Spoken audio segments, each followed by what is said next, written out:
Indian medical association Kurukshetra के आह्वान पर आज धर्मनगरी कुरुक्षेत्र के समस्त प्राइवेट अस्पताल बंद रहे।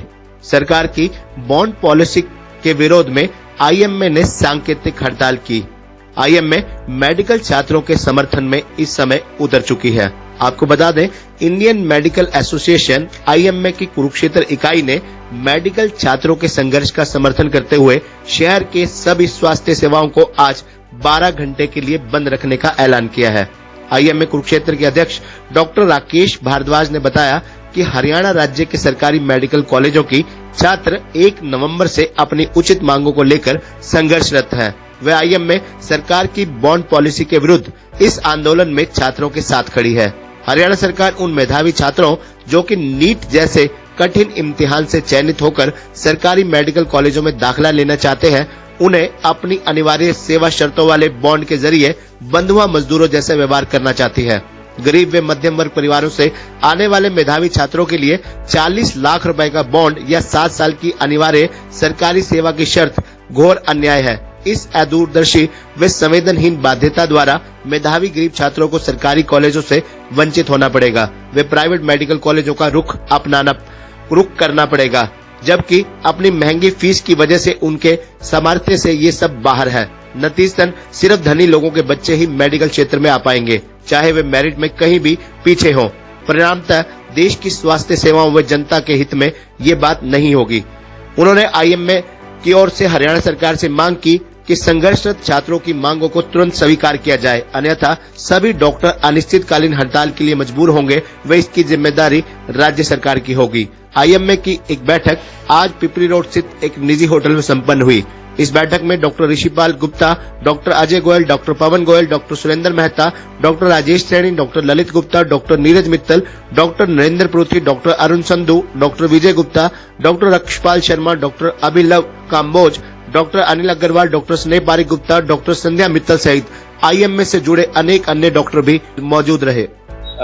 आज का हमारा मुद्दा ये था कि पिछले करीब 26-27 दिन से हमारे जो मेडिकल स्टूडेंट्स हैं, जो एडमिशन सरकारी गवर्नमेंट मेडिकल कॉलेजेस में लेना चाहते हैं, उनके लिए सरकार ने गजट नोटिफिकेशन किया है, जिसमें उनको एमबीबीएस करने के बाद 7 साल तक कंपलसरी गवर्नमेंट जॉब करनी पड़ेगी, अन्यथा उनको 40 लाख का एक बॉन्ड भरना पड़ेगा और वो पेनल्टी, अगर वो सरकारी नौकरी नहीं कर पाते हैं तो वो पेनल्टी भरनी पड़ेगी। ये जो एक ड्रैकोनियन पॉलिसी है सरकार की, इसके विरुद्ध जो मेडिकल स्टूडेंट्स हैं, जो हमारे रेजिडेंट्स हैं, पोस्ट ग्रेजुएट मेडिकल स्टूडेंट्स हैं, काफ़ी टाइम से पिछले 26-27 दिन से एजिटेशन कर रहे हैं और सरकार उनकी बात सुन नहीं रही। तो अब इंडियन मेडिकल एसोसिएशन, जो कि हमारा एक पैन इंडिया एसोसिएशन है, जिसमें हमारे करीब 3.5 लाख से ऊपर डॉक्टर्स उसके मेंबर हैं, तो इस एसोसिएशन की तरफ से अब हम मेडिकल छात्रों के समर्थन में उतरे हैं, क्योंकि हमें लगता है कि उनकी ये जो डिमांड है वो जायज़ है और सरकार को उनकी जो अपनी बॉन्ड की पॉलिसी या 40 लाख रुपए का जो उन्होंने पेनल्टी रखी है, ये हमें भी अनुचित लगती है और हम ये चाहते हैं कि उनकी उचित मांगों का तुरंत हल निकाला जाए। इसके समर्थन में हम आज 1 दिन की स्ट्राइक पे हैं।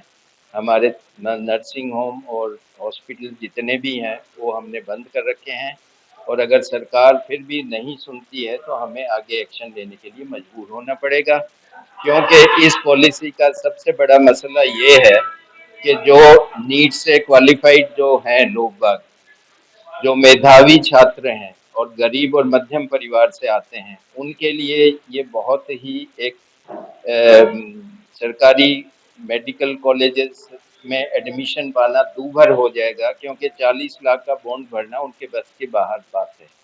फिर वो प्राइवेट मेडिकल कॉलेजेस की तरफ दौड़ेंगे जहाँ फीस इससे भी ज़्यादा है और उस फीस को भी वो अफोर्ड नहीं कर सकते।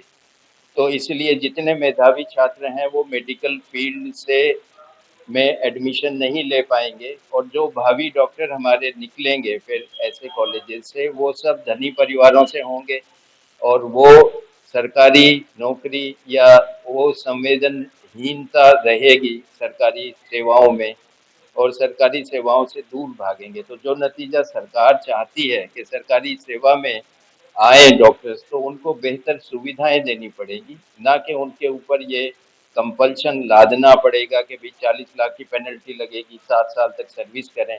ये उल्टा तरीका है। सीधा तरीका ये होता है कि उनको बेटर जॉब अपॉर्चुनिटीज दें, ताकि जो है वो सरकारी नौकरी की तरफ आकर्षित हों। हमारे हरियाणा में करीब 9,000 डॉक्टर्स ऐसे हैं, एमबीबीएस डॉक्टर्स, जो अभी एम्प्लॉयमेंट चाहते हैं, और उनमें से सरकार सिर्फ 1,000 को एम्प्लॉयमेंट दे पाती है। तो 8,000 डॉक्टर अभी हमारे हैं जिनको एम्प्लॉयमेंट चाहिए। फिर ये पॉलिसी किस लिए, ये बॉन्ड किस लिए? ये सिर्फ सरकार का ये मसला है कि सरकार जो है वो ये 40 लाख इकट्ठे करके और अपने जो ड्यूटी है सरकार की स्वास्थ्य सेवाओं पे खर्चा करना, वो खर्चा सरकार शायद इन गरीब और मेधावी छात्रों से वसूलना चाहती है। तो ये पॉलिसी बिल्कुल गलत है और इमीडिएटली छात्रों की सुनी जानी चाहिए और उनकी पॉलिसी, उनकी समस्याओं का हल हमें चाहिए। धन्यवाद। अभी हरियाणा राज्य में स्ट्राइक है।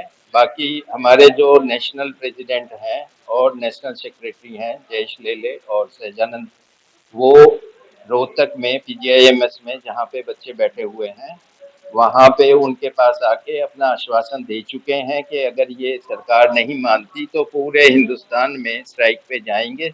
सभी डॉक्टर्स भी जाएंगे, सभी स्टूडेंट्स भी जाएंगे।